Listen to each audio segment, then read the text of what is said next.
mulai. Hari ini Minggu tanggal 17 Mei 2020. Saya percaya kita semua dalam penyertaan Tuhan yang sempurna, dan pemeliharaannya dan juga kasih setianya sungguh-sungguh membuktikan bahwa Allah kita, Allah yang layak disembah, layak dipuji. Mari kita bawa korban syukur sebagai ucapan terima kasih kita, dan kita bawa dengan sepenuh hati. Saat ini mungkin kita berada di rumah masing-masing, tetapi tidak membatasi, tidak mengurangi spirit kita untuk memuji Tuhan.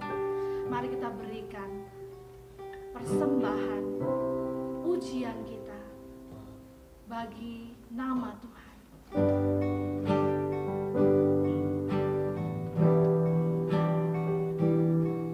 Ini kami Tuhan, kami tahu Engkau akan disenangkan.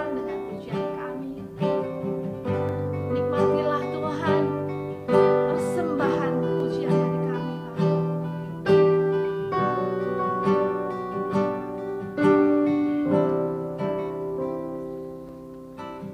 Kemanakah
Saudaraku yang dikasihi Tuhan, selamat pagi dan shalom. Saya percaya apapun keadaan kita, Tuhan Yesus sangat baik. Sepakat dengan saya, katakan amin. Hari ini di minggu yang spesial, minggu yang ketiga di bulan Mei, Tuhan masih memberi kesempatan buat kita semua untuk merenungkan kebaikan Tuhan. Saudaraku, ada satu bagian firman Tuhan yang saya mau share buat kita semua, terambil dari 2 Timotius pasalnya yang kedua, ayat 20 sampai dengan ayat yang ke-21. 2 Timotius pasal yang kedua, ayat 20 sampai dengan ayat yang ke-21. Demikian firman Tuhan, saya baca buat kita semua. Dalam rumah yang besar bukan hanya terdapat perabot dari emas dan perak, melainkan juga dari kayu dan tanah. Yang pertama dipakai untuk maksud yang mulia, dan yang terakhir untuk maksud yang kurang mulia. Ayat 21, jika seorang menyucikan dirinya dari hal-hal jahat, ia akan menjadi perabot rumah untuk maksud yang mulia. Ia dikuduskan, dipandang layak untuk dipakai tuannya, dan disediakan untuk setiap pekerjaan yang mulia. Saudaraku, kalau saudara tahu dan pelajari Alkitab kita, 2 Timotius, ayat yang barusan saya baca adalah merupakan surat pastoral yang diberikan Rasul Paulus kepada putra rohaninya, yaitu Timotius. Ada satu dorongan, ada satu nasihat yang Rasul Paulus sampaikan kepada putra rohaninya. Supaya apa? Dalam teks kita, supaya Timotius menjadi maksimal di dalam seluruh kehidupannya. Hari itu, waktu itu Timotius dipercayakan untuk menggembalakan satu kota, namanya kota Efesus. Saudaraku yang dikasihi Tuhan, tanggung jawabnya besar. Apa yang melekat dalam diri Timotius bukan perkara yang mudah. Dan lewat nasihat-nasihat yang diberikan oleh Bapa rohani, yaitu Paulus, Paulus mendorong Timotius, Paulus mengharap kepada Timotius supaya Timotius menjadi maksimal di dalam seluruh kehidupannya. Jadi hakikatnya gini, kalau sudah pelajari teks ini, sudah dapat satu kebenaran bahwa Tuhan juga merindukan hal yang sama untuk setiap saya dan saudara. Ketika Tuhan memanggil kita, menjadikan kita sebagai orang percaya, Tuhan menghendaki supaya ada satu kehidupan yang maksimal yang yang saya dan saudara bisa hidupi dalam kehidupan ini. Dalam teks ini dikatakan menjadi perabot yang mulia. Sama-sama katakan menjadi perabot yang mulia. Yang terbuat dari apa? Yang terbuat dari emas dan yang terbuat dari perak. Saudaraku, hampir 2,3 miliar penduduk dunia adalah orang yang percaya kepada Yesus. Itu bukan jumlah yang kecil, saudaraku. 2,3 miliar penduduk manusia. Besar sekali. Banyak sekali orang-orang yang percaya bahwa Yesus adalah Tuhan dan Juru Selamat. Pertanyaannya gini, kok bisa ya? Siapa yang memberitakan Yesus buat mereka? Saudaraku yang dikasihi, saya terlalu percaya. Alkitab mencatat buat kita, orang-orang yang militan di dalam Tuhan, ketika berjumpa dengan Tuhan, hidupnya dirubah oleh Tuhan, sampai akhirnya mereka memberi diri mereka untuk menyatakan bahwa Yesus adalah Tuhan. Dari orang-orang seperti ini, sehingga dunia dipenuhi dengan orang yang percaya kepada Yesus. Sekali lagi, bawa impact, bawa satu pengaruh, ada fungsi yang jelas yang Tuhan mau, yang Tuhan rindukan, supaya saya dan saudara benar-benar tahu ini loh panggilan Tuhan dalam hidup kita. Sekali lagi saya mau ajak saudara lihat Matius pasal yang kelima, ayat 13 sampai dengan ayat yang ke-14. Satu referensi yang saya berdoa ini membuka pengertian kita lebih dalam lagi. Matius pasal yang kelima, ayat 13 sampai dengan ayat yang ke-14. Saudaraku, perhatikan firman Tuhan. Kamu adalah garam dunia. Jika garam itu menjadi tawar, dengan apakah ia diasinkan? Tidak ada lagi gunanya selain dibuang dan diinjak orang. 14. Kamu adalah terang dunia. Kota yang terletak di atas gunung tidak mungkin tersembunyi. Hakikatnya sama seperti ayat yang barusan saya baca buat kita. Tuhan rupanya ketika memanggil saya dan saudara sebagai orang percaya, ada satu identitas yang jelas, ada satu panggilan yang jelas. Apa? Dijadikan kita sebagai garam dan terang dunia. Bukan menjadi, akan menjadi, bukan. Tapi kamu, saya dan saudara adalah garam dan terang dunia. Amin. Garam itu fungsinya banyak. Mengawetkan, memberi rasa. Bahkan di orang-orang tertentu memakai untuk mengusir ular gitu. Jadi punya faedah, punya fungsi yang jelas. Terang fungsinya sangat jelas, menghilangkan kegelapan. Ini kalau misalnya dalam ruangan ini dimatikan gelap lampunya, maka saudara hanya mendengar suara saja, seperti radio, dan saya nggak kelihatan. Tapi bersyukur ada peterang, sehingga hari ini saudara bisa melihat saya. Dan setiap kita ketika terang ada, maka gelapan sirna. Ada fungsi di situ. Bagaimana saya dan saudara memahami kehidupan kita hari-hari ini? Pertanyaannya adalah gini, sudahkah hidup kita berfungsi? Sudahkah hidup kita sesuai dengan apa yang menjadi kehendak Tuhan ketika Tuhan memanggil saya dan saudara menjadi setiap orang percaya? Ini menjadi perenungan buat kita hari ini, saudaraku. Sehingga gini, bertahun-tahun kita mungkin iring Yesus, lama kita sudah ikut Yesus, akan menjadi celaka kalau saudara nggak ngerti apa tujuan saudara ikut Yesus dan iring Yesus. Tapi hari ini ada satu kebenaran firman Tuhan, judul khotbahnya adalah hidup yang mempermuliakan Tuhan. Pertanyaannya gini, hidup yang mempermuliakan Tuhan itu hidup yang seperti apa? Hidup yang mempermuliakan Tuhan adalah seperti dikatakan Rasul Paulus kepada putra rohaninya Timotius, yaitu hidup yang apa? Menjadi perabot yang mulia di hadapan Tuhan. Amin.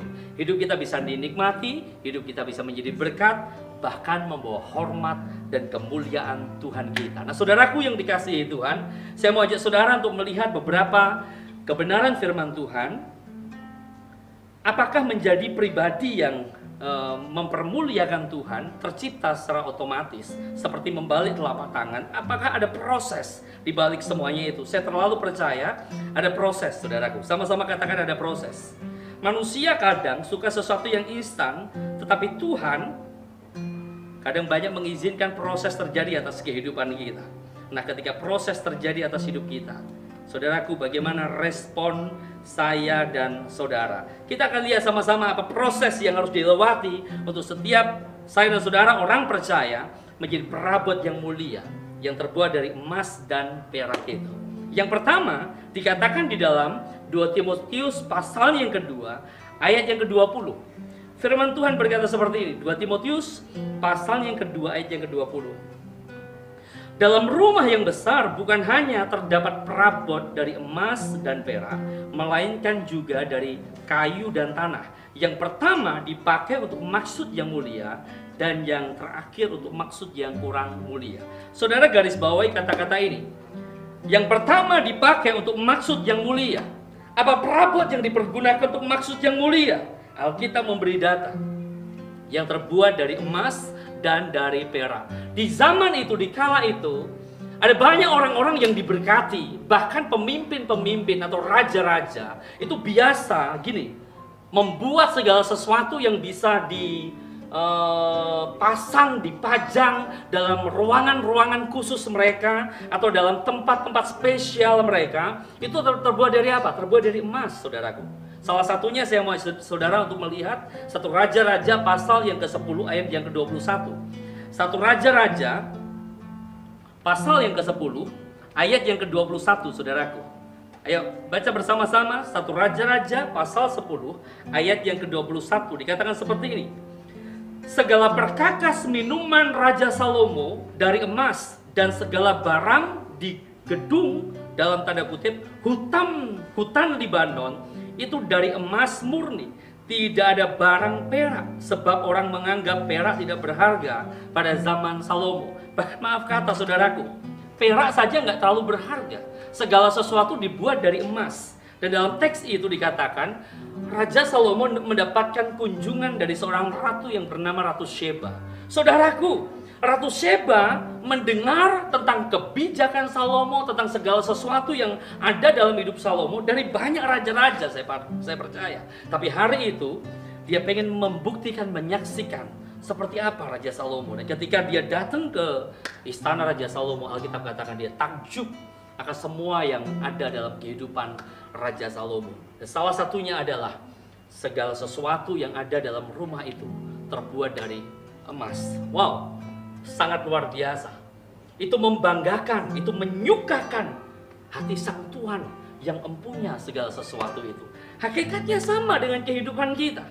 Saudaraku, kalau engkau rindu hidupmu dipakai untuk perkara-perkara yang mulia, dipakai untuk sesuatu yang mempermuliakan Tuhan, maka yang pertama gini, saudaraku, engkau mesti rela untuk mengalami sebuah proses pembentukan. Sekali lagi saya katakan, engkau mesti rela untuk mengalami sebuah proses pembentukan. Kenapa saya katakan seperti itu? Sebab emas yang murni, emas yang terbaik, itu gak muncul dengan sendirinya.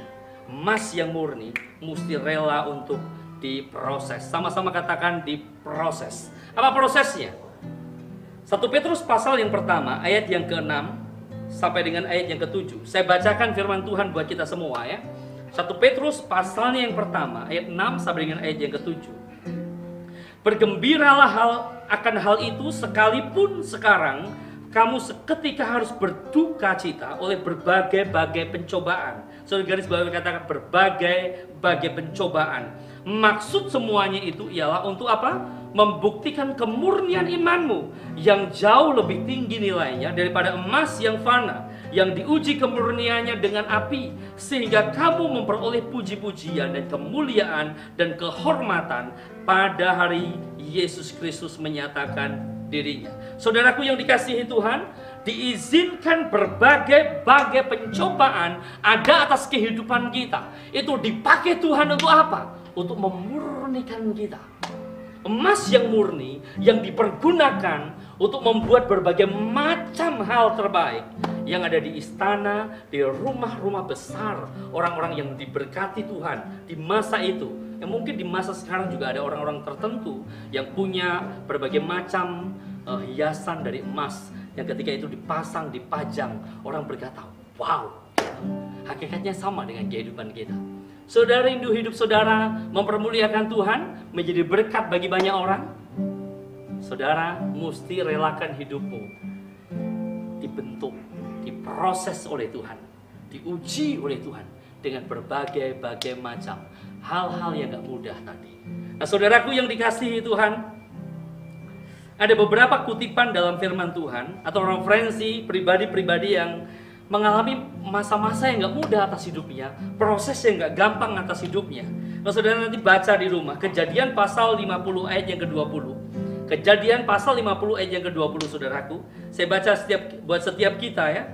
Memang kamu telah mereka-rekakan yang jahat terhadap aku. Kata siapa? Kata Yusuf.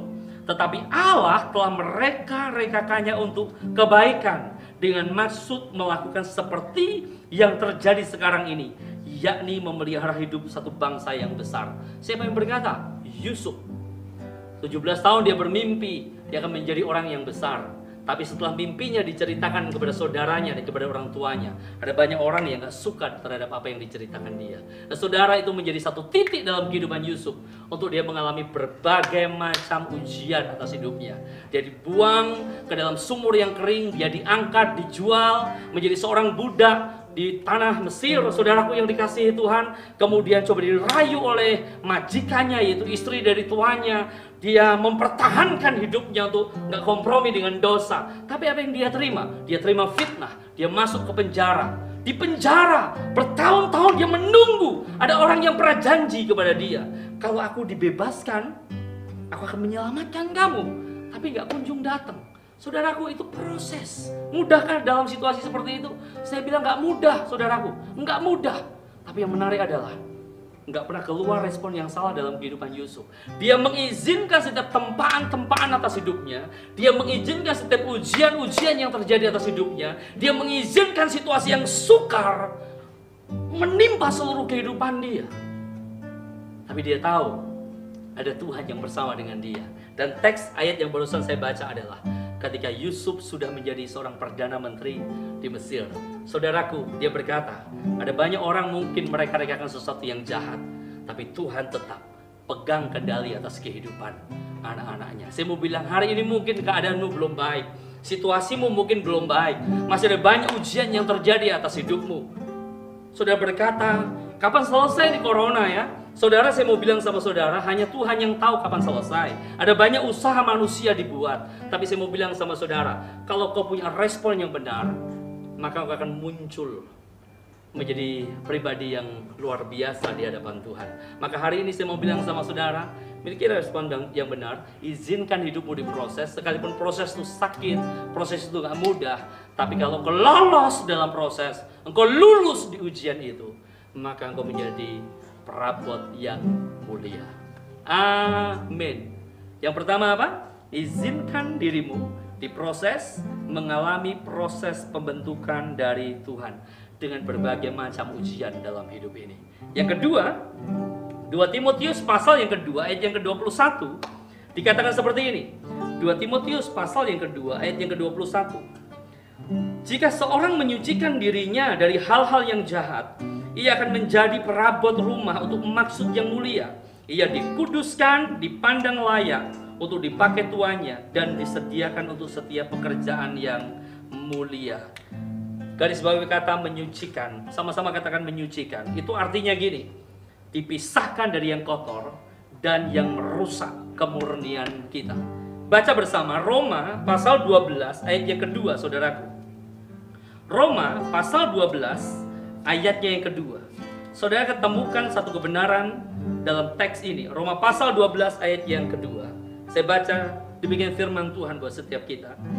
Janganlah kamu menjadi serupa dengan dunia ini, tetapi berubahlah oleh pembaharuan budimu, sehingga kamu dapat membedakan manakah kehendak Allah, apa yang baik, yang berkenan kepada Allah, dan yang sempurna. Saudara garis bawahi kata-kata ini, berubahlah oleh pembaharuan budimu. Maukah kita berubah? Maukah terus kita disempurnakan untuk menjadi sama seperti Kristus? Ingat, yang kedua adalah hiduplah dalam kekudusan. Sekali lagi katakan, hiduplah dalam kekudusan. Sucikan dirimu, pisahkan dirimu. Saudaraku, saudara siap gak siap? Saudara sepakat atau gak sepakat? Saya mau bilang sama saudara hari ini, dari semua tanda-tanda zaman yang hari ini Tuhan sudah izinkan terjadi di depan mata kita, saya mau bilang sama saudara, kita sudah ada di penghujung zaman ini. Bahkan orang banyak bilang gini, akhir zaman gitu. Kenapa saya bilang seperti itu? Hari ini, maaf kata gini, kalau bencana ini konteksnya hanya lokal gitu, Gunung Merapi meletus misalnya, pus, dan semua orang bisa ngungsi. Maaf kata gini saudaraku, orang yang mungkin punya harta yang banyak, yang diberkati, mungkin bisa berlindung di tempat-tempat yang spesial, yang khusus, atau mungkin melarikan, mengungsi, menyelamatkan dirinya, dan mereka mungkin bisa menikmati sesuatu yang terbaik atas apa yang mereka punya.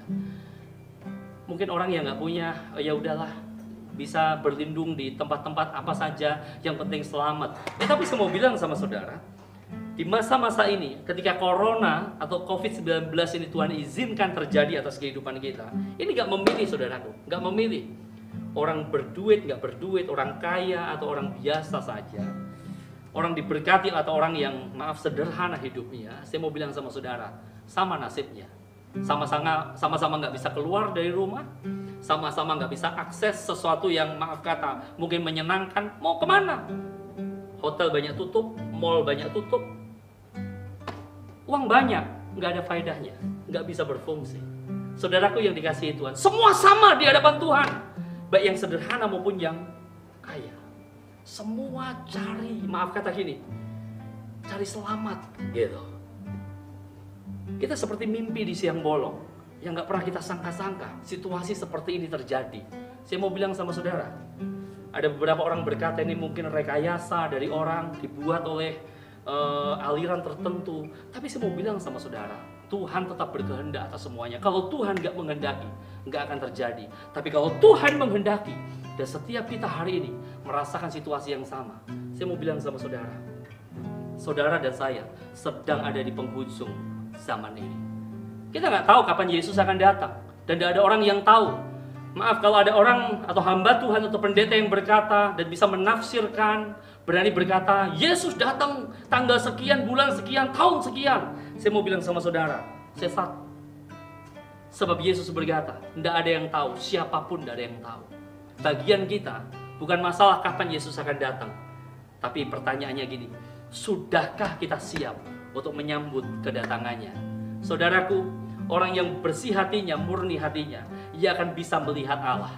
Kalau kau suci hidupmu, engkau akan bisa ketemu dengan Tuhan. Hari ini cek hidupmu. Masihkah engkau menyanyiakan hidupmu? Berani main-main dengan kehidupanmu? Saya mau berkata sama saudara, berhenti saudaraku. dan kita kembali kepada Tuhan. Kalau kemarin mungkin maaf kata, dosa itu menjadi hobimu, perbuatan-perbuatan yang sia-sia itu menjadi hobimu. Hari ini saya mau bilang sama saudara, berhenti. Sebab kita nggak tahu kapan waktu dan saatnya.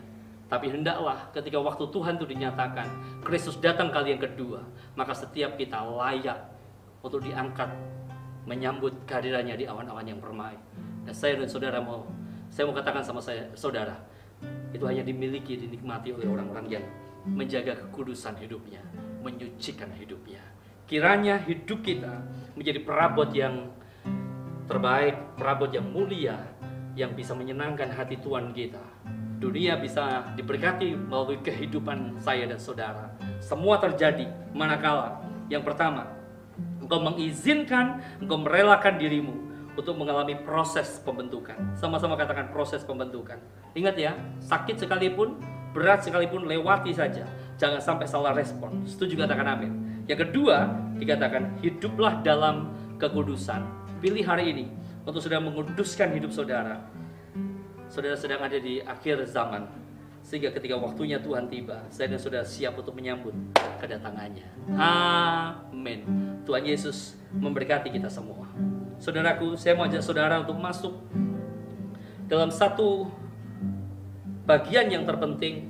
Selain firman Tuhan yang hari ini kita dengar adalah kita mau menikmati tubuh dan darah Yesus. Saudaraku, kita akan menyanyikan satu lagu. Saya teringat lagu ini, saya diberkati dengan lagu ini. Mari kita angkat bersama-sama. Saudara di rumah-rumah, judul lagu ini Hidup Menggenapi Firman Tuhan. Hidupku menggenapi firman Tuhan.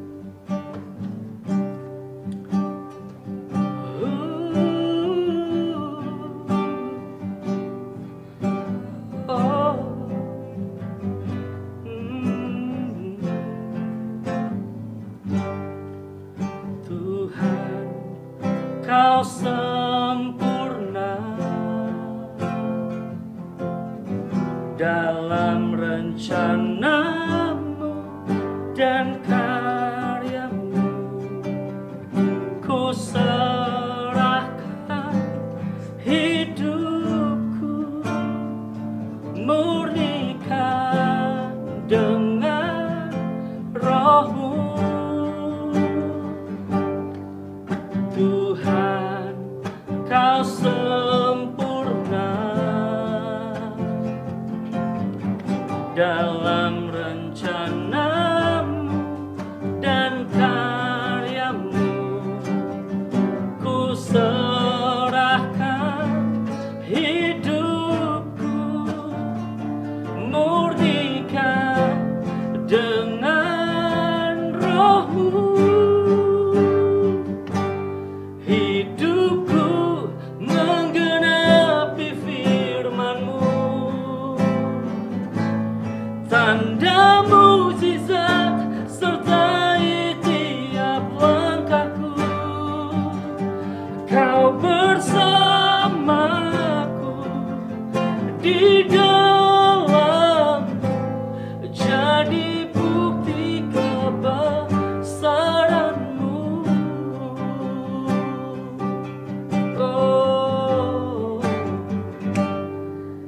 Tuhan, kau sempurna dalam rencanamu dan karyamu. Ku serahkan hidupku, murnikan dengan rohmu. Hidupku menggenapi firman-Mu, tanda mukjizat sertai tiap langkahku. Kau bersamaku di dalamku, jadi bukti kebesaran-Mu. Sekali lagi, hidupku menggenapi firman-Mu, tanda mukjizat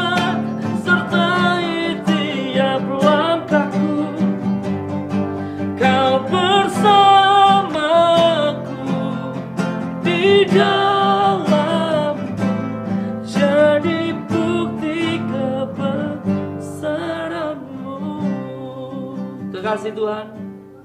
Mari angkat roti ini melebihi kepala kita. Tuhan, terima kasih untuk isi hati-Mu hari ini. Kami mau menjadi seperti apa yang Tuhan kehendaki.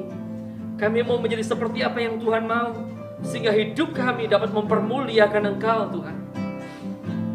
Mampukan kami untuk kami menjadi perabot yang terbuat dari emas, bahkan perak, Bapa. Sebab perabot-perabot ini yang menyukakan hati-Mu, yang menyenangkan hati-Mu, dan menjadi berkat bagi banyak orang. Kami rindu membawa hidup kami terus berperkara dengan Tuhan. Oh, ralabaka shekara labataka ralabo, sekanama yanamu, edalamo yashenaramo. Kekasih Tuhan, angkat roti ini melebihi kepalamu. Pada waktu malam ketika Yesus akan diserahkan, Ia mengambil roti. Sesudah itu Ia mengucap syukur atasnya. Ia memecah-mecahkannya dan berkata, inilah tubuhku yang diserahkan bagi kamu. Perbuatlah ini setiap kali kamu memakannya menjadi peringatan akan aku. Kekasih Tuhan, bukankah roti yang ada di tangan kita adalah persekutuan kita dengan tubuh Kristus? Makan di dalam nama Yesus.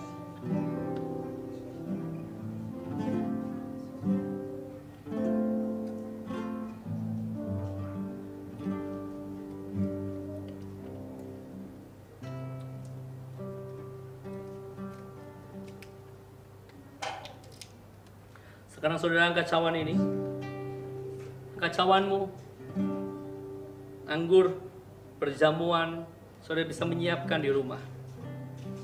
Dan sesudah itu, Yesus mengambil cawan yang berkata, inilah cawan perjanjian baru yang dimeteraikan dengan darahku. Perbuatlah ini setiap kali kamu meminumnya menjadi peringatan akan aku. Saudara, ambil satu tindakan profetik hari ini. Percaya roti adalah tubuh Kristus dan anggur darah Kristus. Manunggal dengan hidup saya dan saudara. Kesembuhan saya dan saudara alami. Pemulihan saya dan saudara alami. Kehidupan yang penuh dengan kemenangan saya dan saudara alami di dalam nama Tuhan Yesus Kristus. Minumlah di dalam nama Yesus. Terima kasih Tuhan untuk pengorbananmu, karya salibmu, semua yang Tuhan buat. Kiranya firman-Mu termeterai dalam kehidupan kami. Dan hidup kami hari lepas hari terus mempermuliakan Engkau. Di dalam nama Tuhan kami Yesus Kristus, kami bersyukur, kami berdoa. Sama-sama kita katakan, amin, amin. Saudaraku yang dikasihi Tuhan, selanjutnya kita akan bersama-sama memberikan persembahan kita yang terbaik buat Tuhan Yesus. Saudara bisa membawa korban persembahan yang terbaik, siapkan di rumah, masuk amplop, atau nanti saudara bisa transfer ke rekening yang gereja informasikan setiap minggu buat saya dan saudara. Atau saudara rindu memberikan perpuluhan saudara, mari bawa yang terbaik buat Tuhan Yesus. Saya berdoa buat setiap kita. Tuhan, berkatilah seluruh persembahan dari umat-Mu, perpuluhan dari umat-Mu, semua yang dibawa umat-Mu untuk mempermuliakan Engkau. Berkat kehidupan yang terbaik dilimpahkan atas hidup mereka. Hamba percaya bahwa seluruh umat-Mu hidup karena Tuhan, karena berkat Tuhan, karena janji Tuhan. Dan berdoa di dalam nama Tuhan Yesus, limpahkan kasih dan rahmat Tuhan sempurna atas seluruh umat-Mu di dalam nama Tuhan Yesus Kristus. Terima persembahan kami Bapa. Di dalam nama Yesus kami bersyukur, kami berdoa. Sama-sama kita katakan, amin. Saudaraku, kita akan mendengarkan pesan gembala dan juga pengumuman hari ini. Selamat mendengarkan, Tuhan Yesus memberkati.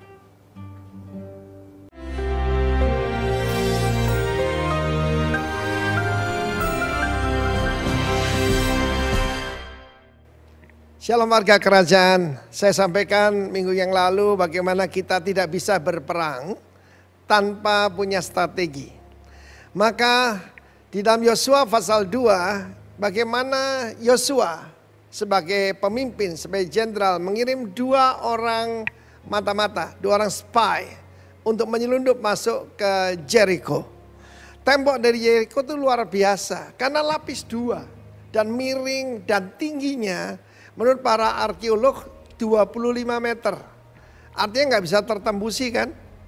Tetapi sampai dengan hari ini tidak ada secret agent, bukan James Bond yang cuma fiksi itu, ataupun CIA, KGB yang bisa menandingi Mossad.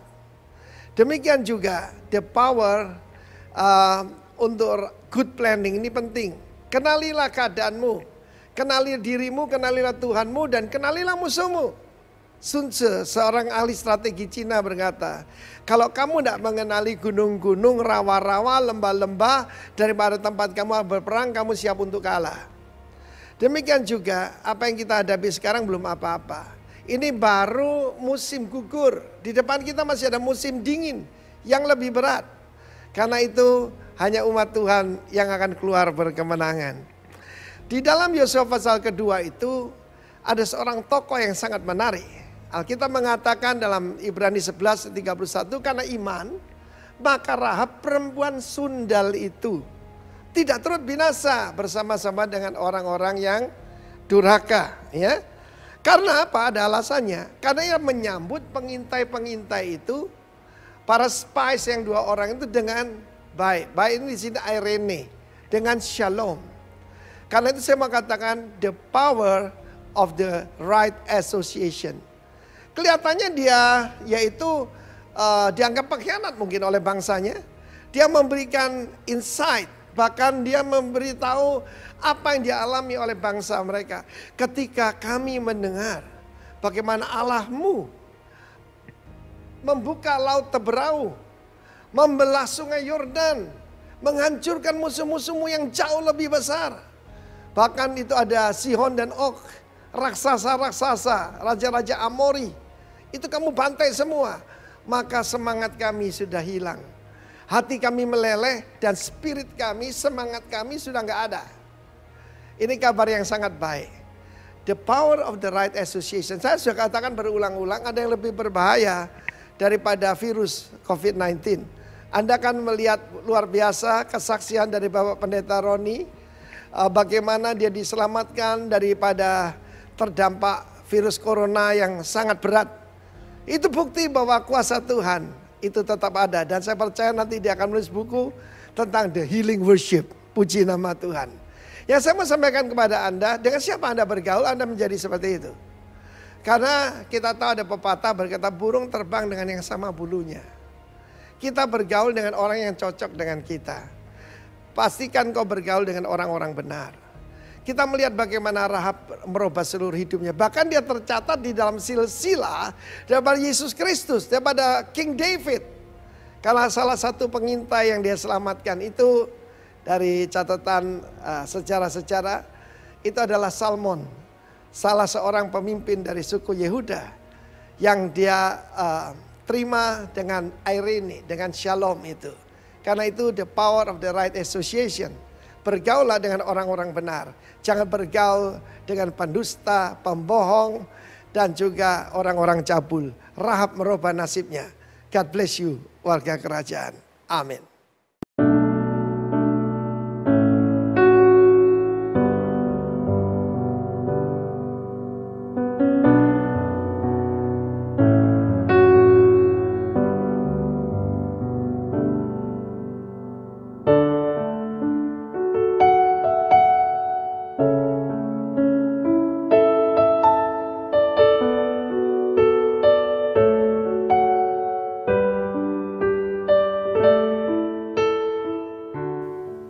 Baik, saudaraku yang dikasihi Tuhan, kita akan naikkan syafaat kita akan akhiri ibadah kita pada siang hari ini, syafaat, dan saudara akan menerima doa berkat.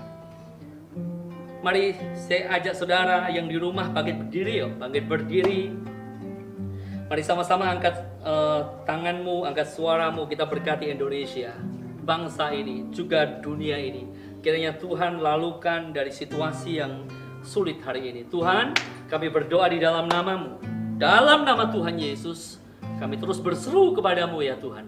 Diberkatilah Indonesia, diberkatilah dunia ini, diberkatilah kota di mana kami tinggal. Di dalam nama Yesus, kalau ada banyak hal-hal yang hari ini menyesakkan, kalau ada banyak hal-hal yang hari ini menakutkan, kami berdoa di dalam nama Yesus, Tuhan berdaulat penuh atas semua keadaan ini, dan hamba berdoa di dalam nama Tuhan Yesus, angkat Tuhan sakit penyakit ini, angkat Tuhan virus corona ini, dan hamba berdoa di dalam nama Tuhan Yesus, beri kekuatan yang berlimpah-limpah atas seluruh putra-putrimu dimanapun mereka berada, penjagaan yang sempurna, perlindungan yang sempurna, dan hamba berdoa demi nama Yesus, tidak terlalu banyak korban yang berjatuhan, tapi hamba minta keselamatan dinyatakan di dalam nama Tuhan Yesus. Bahkan terlebih lagi, dalam keadaan seperti ini ada banyak orang akan berbondong-bondong mencari wajah-Mu. Semakin serius kepada Engkau ya Tuhan. Lawatlah bangsa kami, lawatlah dunia ini, lawatlah kota kami di dalam nama Tuhan kami Yesus Kristus. Kami perkatakan shalom. Shalom untuk Jogja, shalom untuk Indonesia, shalom untuk dunia ini. Di dalam nama Tuhan kami Yesus Kristus kami bersyukur, kami berdoa. Sekarang kekasih Tuhan, buka tanganmu di depan Tuhan, angkat wajahmu. Terimalah berkat dan rahmat dari Allah Bapa kita di sorga, cita kasih yang sempurna dari putranya yang tunggal, Tuhan kita Yesus Kristus, dan persekutuan yang manis di dalam Roh Kudus ada senantiasa dalam seluruh kehidupanmu. Keluar masukmu disertai Tuhan. Penjagaan perlindungan yang terbaik dari Tuhan menjadi bagian atas hidupmu. Sehat, kuat, tentram, damai sejahtera Allah dilimpahkan atas hidupmu hari ini sampai selama-lamanya. Di dalam nama Tuhan Yesus yang diberkati Tuhan, sama-sama kita katakan amin. Tuhan Yesus memberkati. Sampai ketemu, sampai berjumpa di ibadah kita berikutnya. Tuhan Yesus memberkati kita semua. Amin.